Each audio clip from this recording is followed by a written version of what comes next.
Итак, начнем свое обучение по вязанию. Для начала я покажу самый простой способ набора на одной фантуре вот этой вот гребеночкой. Маленькая гребеночка на 30 или вот эти гребеночки, которые подлиннее, да, с такими вот крючками.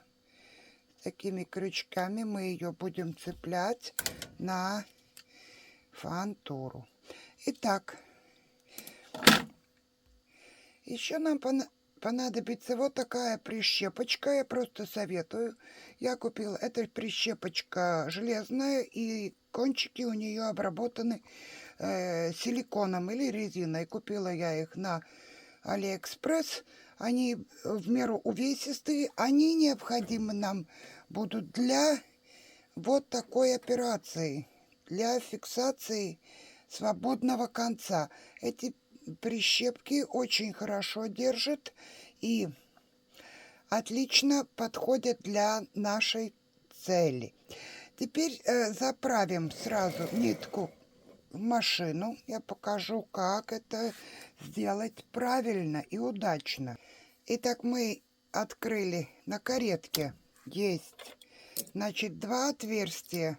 Отверстие А и отверстие Б, куда заправляются нитки. Вначале мы будем заправлять в А. В А заправляется так. Открывается разъем. Далее берем вот эту закрепленную нить в одну руку и во вторую. Держим ее так, чтобы она не ходила. Не так, а держим обеими руками минимальное натяжение, чтобы она не ходила. И строго вертикально просовываем сюда в самую дальнюю прорезь.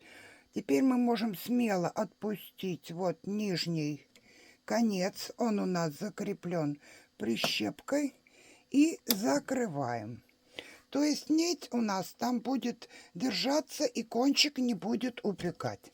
Далее самый простой набор петель. Это набор через иглу. Я выдвигаю вначале для ориентировки одну около 0 одну сторону.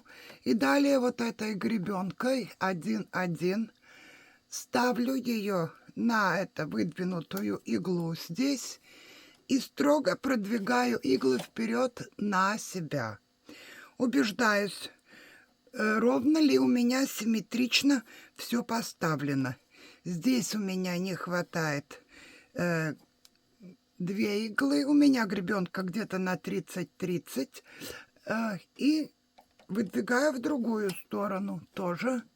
Вот почти 30, да, то есть 27 на правой стороне и 28 на левой стороне. То есть парное количество плюс 1 игла для асимметрии. Далее настройки каретки. Скажу про то, как работает каретка. Во-первых, рычаг выбора режима работы каретки. Это касается всех машин Бразер. Сюда на 6 часов вечера или утра каретка примкнута к игольнице.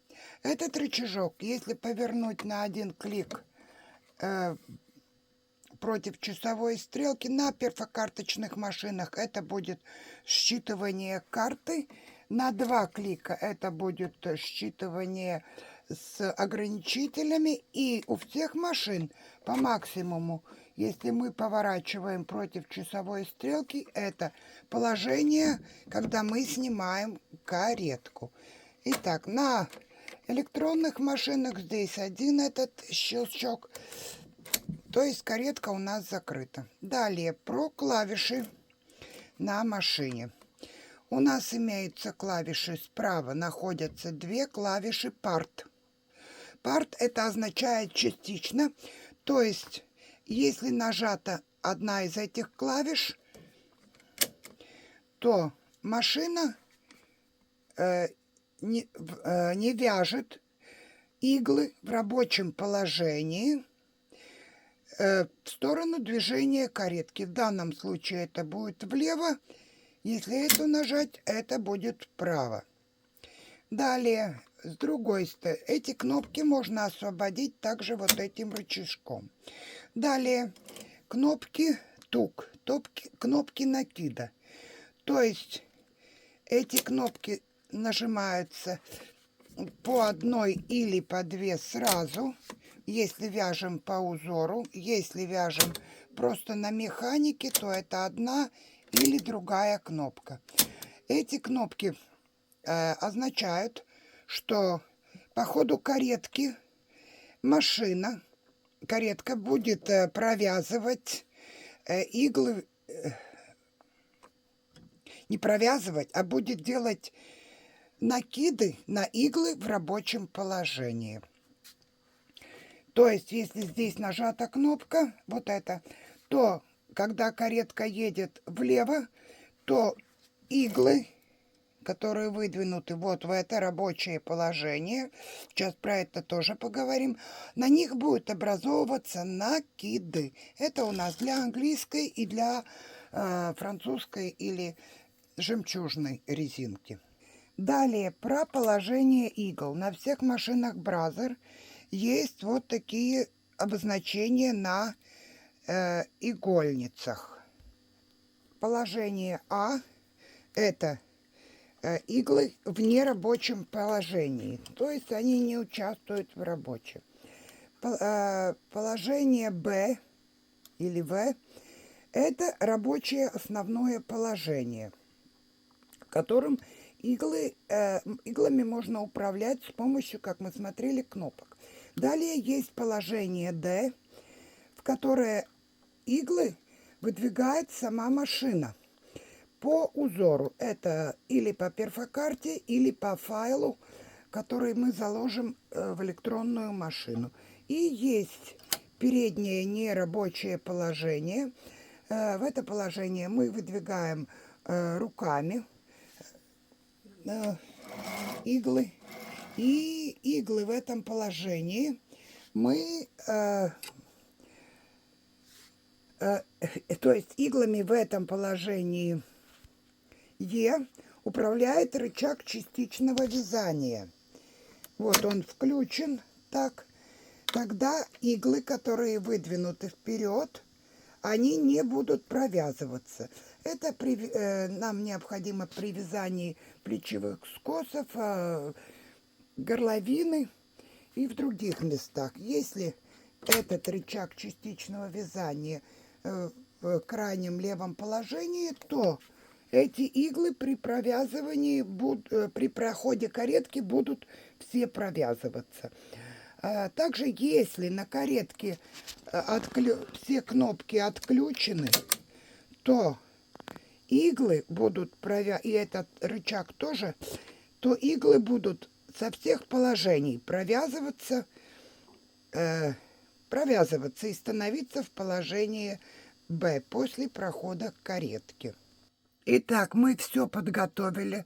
Видите, я выдвинула иглы в переднее нерабочее положение, но при этом у меня рычаг частичного вязания находится в крайнем левом положении, что значит, что эти иглы провяжутся. И теперь нитка у нас заправлена как в нитенатяжитель, так и в каретку, и мы выставляем плотность на эту нитку. Я советую выставить где-то плотность 7. У меня нитка 500 метров на 100 грамм. И проводим один ряд справа налево. Вот у нас здесь образовались такие петельки, на которые мы обязаны навесить вот эти вот крючки. Вот такие крючки. Аккуратно смотрим, чтобы было симметрично. Чтобы было симметрично. И эту нитку здесь мы выставляем за гребенку и смотрим глазами, как у нас ложатся все зубья.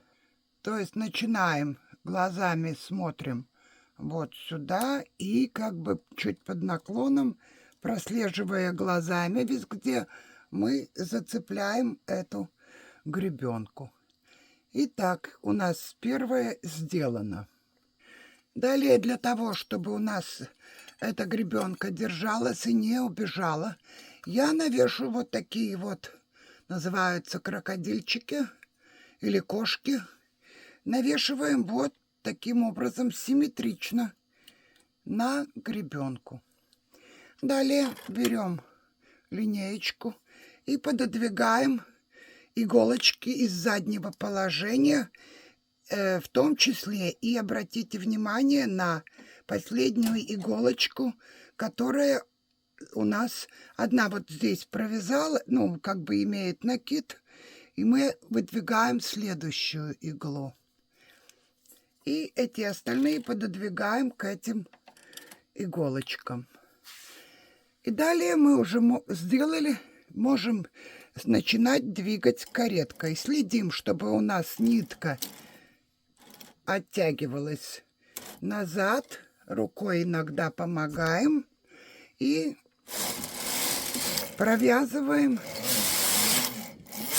Вот, фактически мы сделали первый набор для своего вязания.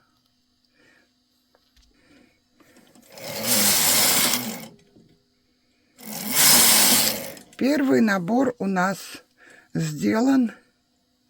Это самый простой набор, который можно сделать. Из этого набора можем сразу делать, подвернуть, то есть сделать двойную планочку. Я не буду рассказывать, как это сделать быстренько. Просто вот берем и нанизываем на каждую вторую иглу вот эти вот протяжки. Сейчас подойдем сюда. Вот каждую держим это рукой. И каждую вторую протяжку мы сюда можем навесить. То есть это уже мы можем сделать себе отличный наборный край. Так обычно такой край используется на таких гладких майках. То есть я уже вот дошла до самого конца. То есть можно тренироваться. Больше про этот способ можно посмотреть на моем канале на YouTube. Там я показываю еще подробнее. И тут мы тогда снимаем. И у нас получился краешек с подгибом. Теперь мы провязываем. Несмотря на то, что у нас иглы стоят в разных позициях, все кнопки у нас отпущены, мы провязываем ряд. Можем вязать дальше. То есть у нас получился закрытый край, очень простой. Закрытый край, который мы уже можем использовать на своих изделиях. Далее покажу еще несколько способов набора.